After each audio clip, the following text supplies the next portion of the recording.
Current Supervisor Pam Slater-Price will retire at the end of the year. That means for the first time in 16 years, there's an open seat on the San Diego County Board of Supervisors. Joining me to talk about their bid for the District 3 seat in this nonpartisan race is Republican Steve Danon, former Chief of Staff for Congressman Brian Bilbray, and Democrat Dave Roberts, Deputy Mayor of Solana Beach. Welcome, gentlemen, to Evening Edition. As we begin, I'd like to remind you of our guidelines. You'll each have 1 minute to respond to my question, and because of time constraints, rebuttals will be kept discretionary if you feel it's really necessary and quite short. We're going to start with you, Dave, because, Steve, you got to start on our midday edition interview. So first question, Dave, if the governor's proposed budget passes in November, there will be cuts to social services, the disabled and the elderly. Would you, as supervisor, be in favor of using the county's billion-dollar reserve to keep social service programs going here locally? Well, I'm really concerned about the effects of not only the state budget, but the federal budget. We've got this thing called sequestration coming at us, and the next supervisor has to really focus on core services here in San Diego County. As the deputy mayor of Solana Beach, I have the experience to really look at the services that we provide to our constituents. The county has a AAA bond rating, and they have that for a reason, through strong financial management. I'm going to continue that strong financial management, but I'll look at every program and ensure that we do focus on core services. Would the reserve be on the table for that, if something you would look at? Well, one of the things that I've tried to do throughout this campaign and throughout my career is not to make preconceived notions. I want to look at each program. I've got a master's in financial management. I'm the father of 5 adopted foster children. I'm passionate about our core services, and I'll look at every program and make sure that they're carefully reviewed. All right, and the question goes to you, Steve. Would you be in favor of using the $1 billion in the reserve fund to keep social services going here locally? Yes, but there's a reason why people are so disgusted with politics. It's because people do not answer the question.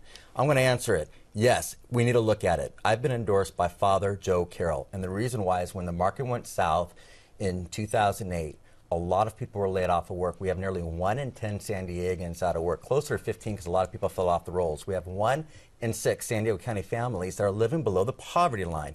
Childhood poverty in Escondido is at 24.8%.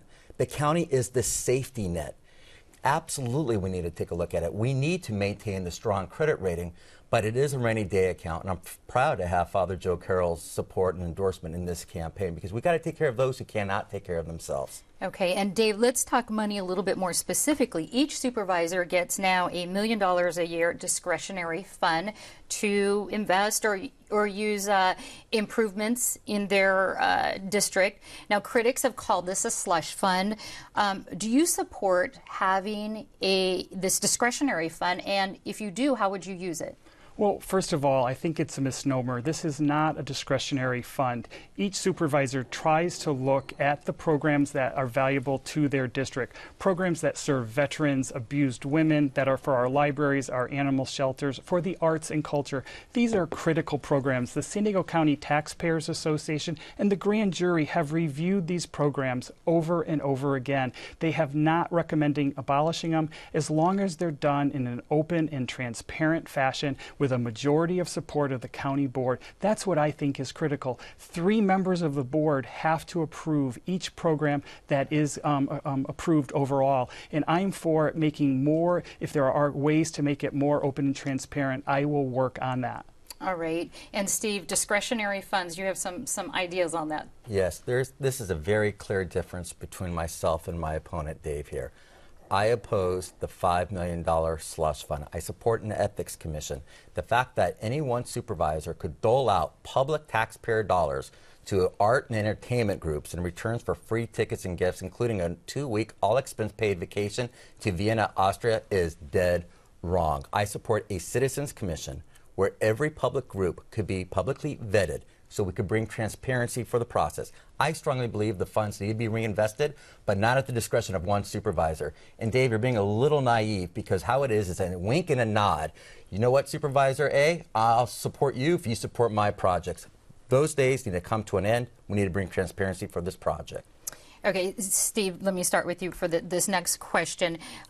Neither one of you in the supervisor seat will represent technically the back country. However, your vote will count in major decisions in development in the back country. What is your stand on development in rural areas? I support managed growth. This is a big difference between my opponent and I. He's no growth, I'm a managed growth. I will never support a project that does not provide good, adequate transportation, open space, schools, and amenities.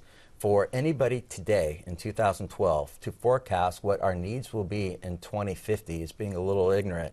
We need to work together in the community to ensure that we have a proper housing stock. But remember, we have 1 in 10 San Diegans out of work right now. So hopefully we'll be able to have more jobs, and more jobs means more places to live. I support infill within the cities near good transportation corridors is my #1 priority. But if there's clean technology operations for wind and solar in the unincorporated area, then we must look at that if it provides a net value for the region. So, Dave, your vote, again, will count, both of your, the supervisor seat will count. It's a majority rule when it comes to development in the rural areas. What is your take on it? I think one of the reasons that I'm 18% of points ahead in the poll among decided voters right now, true, and Dave. why 12 community newspapers as of today have endorsed me versus Steve's 1, is because there's a clear difference between us on this issue. People do not want to give the county board another vote to pave over our paradise. It is critical that we have a proven leader. Look at my track record. I support sensible growth. I support growth along the transit corridor. But we have got to look at our resources and where we can have growth. I've done this working on Sandag and other boards. I've got that proven track record of doing this. And I think that is one reason why our campaign has gotten so much traction. Okay, Steve, would you like to, you challenged what he was saying? Well, first of all, I think you need to start with another poll, my friend. But secondly, look, Dave's been supported by the construction industry in the past when he ran for the Virginia House of Delegates back in 1997. The key is providing managed growth. You cannot have it both ways. You can't say, and I strongly oppose offshore drilling, but we need clean, renewable energies. If it comes to wind and solar, where are we going to house them? We must be proactive in that issue. Well, let's talk about 2012. 80+% of Steve's donors on his most recent report were for developers, utilities, and for other types of people that want to destroy the backcountry and really, I think, are harmful to San Diego County overall. Look at our financial disclosures report, and you'll see the difference between our two campaigns. Okay, this is my last question. We're running out of time. So, Steve, under realignment, the state has transferred authority for more than 2,000 nonviolent offenders to the county. Do you support this move, and do you think it's a threat to public safety? It absolutely is a threat to public safety, and I'm proud to have the endorsements of San Diego Mayor Jerry Sanders, who used to be the former police chief, the Deputy Sheriff's Association, the San Diego Police Officers Association, San Diegans Against Crime, the Deputy District Attorneys Association, and the Probation Officers Association. Why? Because we need to work together to solve this. The fact that the state is only going to reimburse the county $25,000 per inmate, this is a huge liability, and we must work together to ensure that violent criminals are not released early. That's absolutely a non-starter here. All right. How about you, Dave? What's your take on it? You know, this laundry list of endorsements, these folks endorsed Steve before I got into the race. But let's look at the facts. That's not true again, I Dave. am a proven leader. I have served on Sandag Public Safety. I am very concerned about AB 109, the realignment. And what I have said is I think we can do better here in San Diego County. When the state ran this program, we had a 70% recidivism rate, meaning that people had a chance within 3 years of going back to prison 70% of the time. But we've got to make sure we have the funds here in San Diego County. I've met with Sheriff Bill Gore and District Attorney Bonnie Dumanis, and we need to work on this for the best benefit of the county to protect all of our citizens. All right. Unfortunately, we are out of time. Thank you, gentlemen. Thank we you, have been Peggy. talking Thank to you, Dave. County Supervisor candidates Steve Danon and Dave Roberts. If you want to hear more on this interview, you can listen to an expanded discussion with the candidates on our website, kpbs.org. Thanks again. Thank you.